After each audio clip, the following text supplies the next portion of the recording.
Hello friends, Debolina Rajdeep রান্নাঘরে তোমাদের সবাইকে স্বাগত জানাই।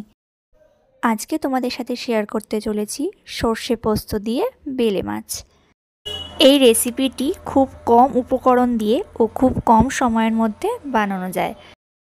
তাহলে বেশি কথা না বাড়িয়ে দেখে নিই যে কী কী লাগছে আজকের এই রান্নাটা করতে। প্রথমেই 5খানা কাঁচা টমেটো কেটে নিয়েছি লম্বা লম্বা করে।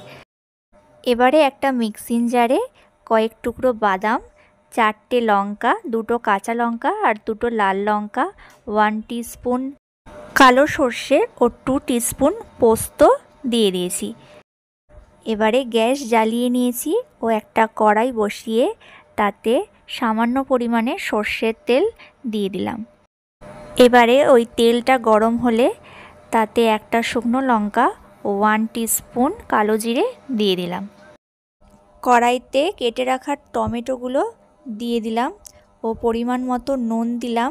তার সাথে হলুদ গুঁড়ো দিলাম 1 চামচ ও 1 চামচ লাল লঙ্কার গুঁড়ো দিলাম। এরপর ভালো করে নাড়াচাড়া করে আমি একটা বাতাসা দিয়ে দিলাম। তোমরা এখানে চিনি ইউজ করতে পারো মিষ্টির জন্য। চিনি দেওয়ার পরে সর্ষে ও পোস্তর পেস্টিংটা দিয়ে দেবো এর মধ্যে। এবারে ভালো করে নাড়াচাড়া করে পরিমাণ মতো জল দিয়ে দিলাম। জল দেওয়া হয়ে যাওয়ার পরে 2টো কাঁচা লঙ্কা মাঝখান দিয়ে চিড়ে দিয়ে দেব ও একটা পাত্র দিয়ে চাপা দিয়ে দিলাম। জল ফুটে গেলে পাত্রটি সরিয়ে ভেজে রাখা মাছগুলোকে ঝোলের মধ্যে দিয়ে দিলাম। কুচি করে রাখা ধনেপাতা মাছের ওপর থেকে ছড়িয়ে দিলাম। আমি তোমাদের সাথে আগের দিন যে ট্যাংরা মাছের রেসিপিটা শেয়ার করেছি সেখানে ট্যাংরা মাছ আর বেলে মাছ দুটো মাছই ছিল।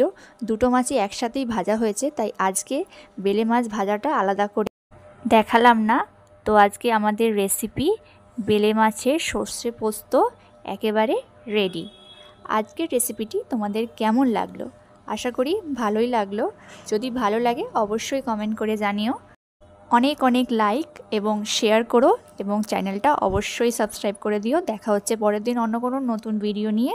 ততক্ষণ টাটা, বাই বাই।